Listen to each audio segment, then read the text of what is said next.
What's going on, everyone? Jeremy here from the Quartering. Hope you're having an absolutely wonderful day.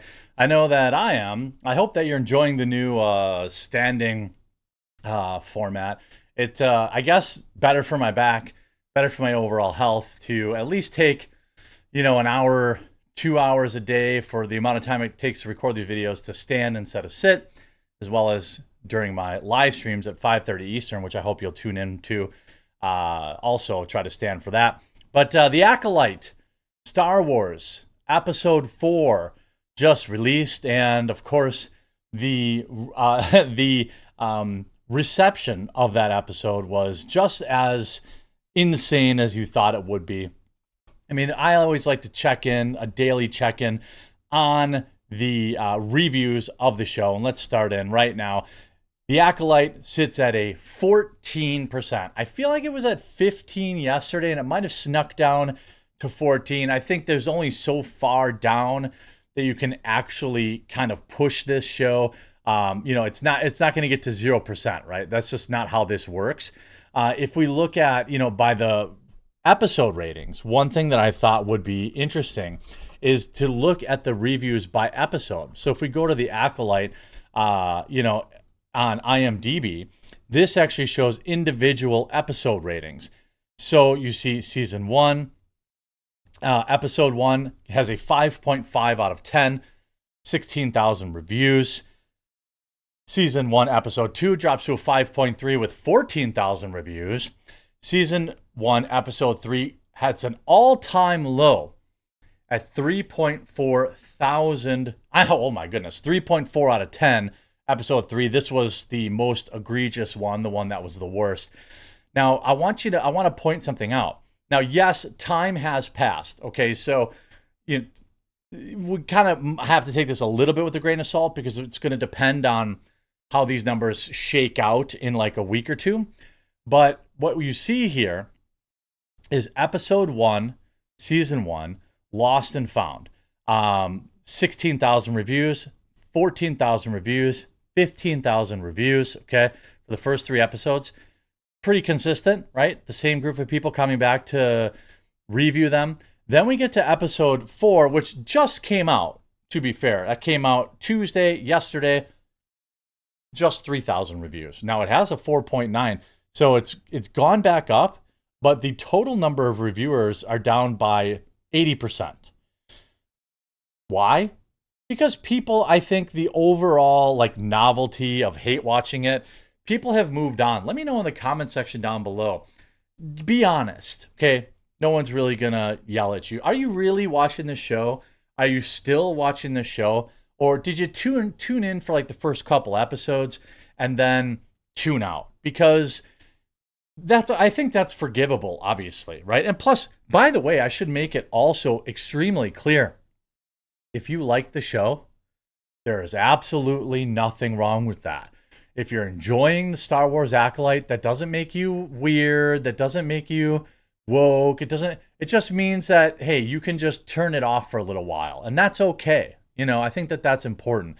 But just like with, Lord of the Rings and the Rings of Power, everyone tuned in for those first couple of episodes. I mean, it was Lord of the Rings, for crying out loud. People wanted to tune in and see, hey, is this going to be as good as, is this going to be good? Is it going to be bad?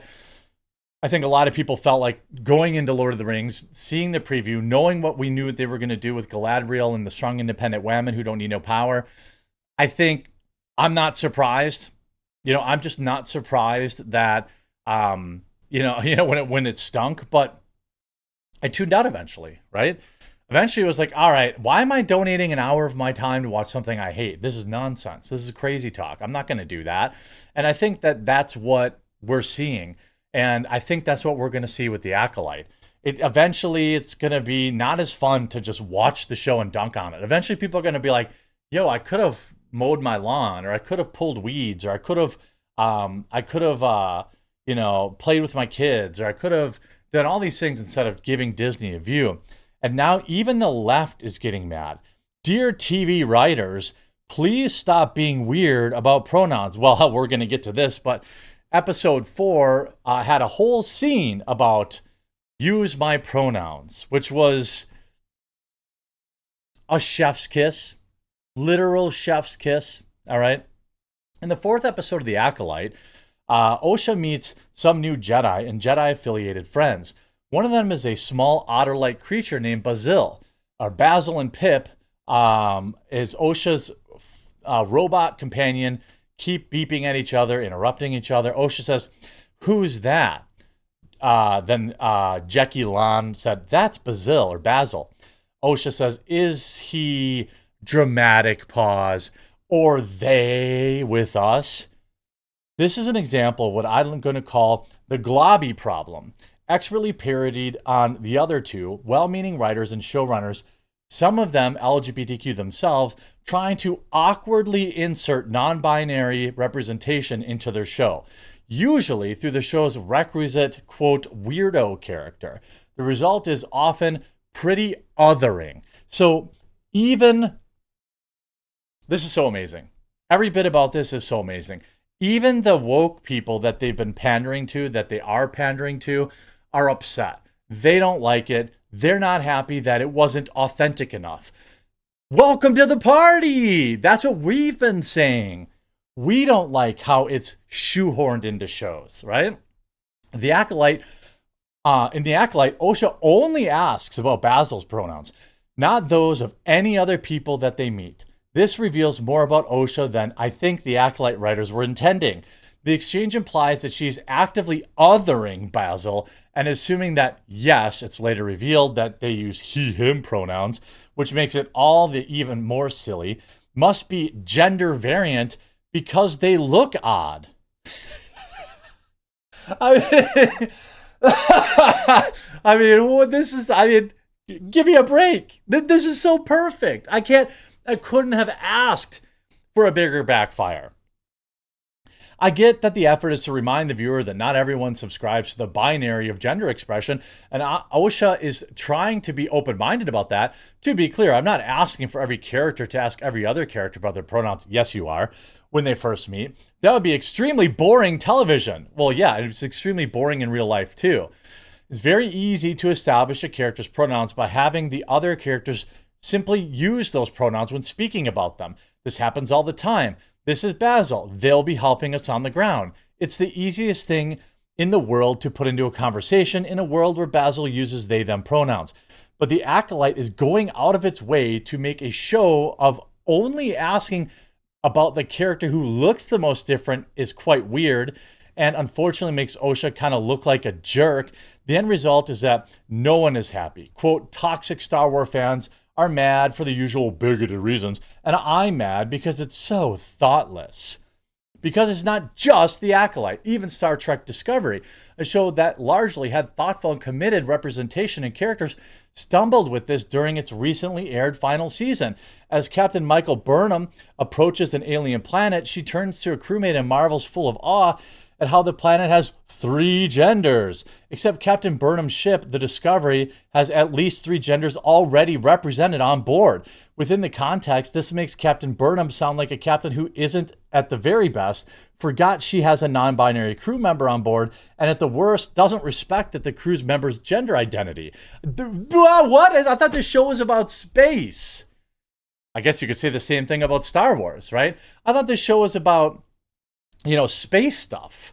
Not oh my God, the captain forgot that one of the members of thousands of crew members probably is non-binary. By the way, a fact that is completely irrelevant to, whatever crew member position that they exist in. Now, of course, everyone says Star Wars The Acolyte's big Sith Lord reveal is going to be a big letdown. You can't convince me otherwise. Everybody's turning on the show. Here's Polygon again. Is Star Wars The Acolyte just an elaborate Force choke origin story? Star Wars is slowly running out of mysteries. Even Polygon, which is a an extremely left-leaning publication, is turning on it. Here you have N Wokeness, 19,000 likes. Here it is. Disney's latest episode of Star Wars The Acolyte has a they-them pronoun scene. The pronouns of The Acolyte are garbage/trash. Disney ruined Star Wars for me, anyone else. Pure cringe. They finally discovered it. The clip is the most I will ever see of this garbage. They're bent on ruining the legacy of the franchise. And even people are saying could have easily just said, yo, are they with us? But no, had to say it that way. Even, like I said, even those who are, kind of more progressive leaning, who maybe don't think the idea of having different gender identities in the show are that big of a deal, which again, I don't either. I don't think that having a non-binary character, especially, okay, maybe the perfect place to have that would be on a show with alien species, right? You could absolutely do that, and it would be very natural and very like lore specific, or you know what I'm saying? Like it would be like, oh, it's an alien. I'm not saying all non-binary people are aliens. I'm just saying these type of shows generally would lend themselves very, very easily to this type of thing, right? To this type of rhetoric. But you see here, the Acolyte just had its first they-them pronoun scene. And other news, the Acolyte has a 14% average audience score on Rotten Tomatoes, and Disney stock is now tanking. If we look here, if we go to Google and look at Disney stock, let's see. Obviously, it might not be related. It seems, like a stretch. You can see it's about even today. Nah, it's not related. If you go to the month, so I wouldn't say that. I wouldn't say that the stock is related. This stock drop is related. Then you see Lucas Star Wars Girl says, the writer of The Acolyte, C.K. Keishel, reveals that they cut the Wookiee fight scene due to budget and story reasons. $180 million per episode for a show full of exposition and repetition. You've got to be kidding me. It's not $180 million per episode. I think it was $180 million to make all the episodes, I think. But yeah, would have been cool to see a Wookiee fight scene. Imagine that. You have all the budget for pronoun stuff, but not awesome fight scenes. Can't say I'm surprised. You see Nerdrotic saying, impossible, the Sith have been extinct for a millennium, and stop giving me garbage about the one that they went after 100 years ago. That wasn't a Sith. It was a Nott who practiced the dark side of the thread. I mean, like the Coneheads, and Wikipedia has already been updated because that's all this is really about, rewriting history. I hope you enjoyed this video. I hope you enjoyed it more than the Star Wars Acolyte. If you did, make sure you leave a like on it. If you haven't yet, please subscribe or follow down below. We'll talk to you again real soon.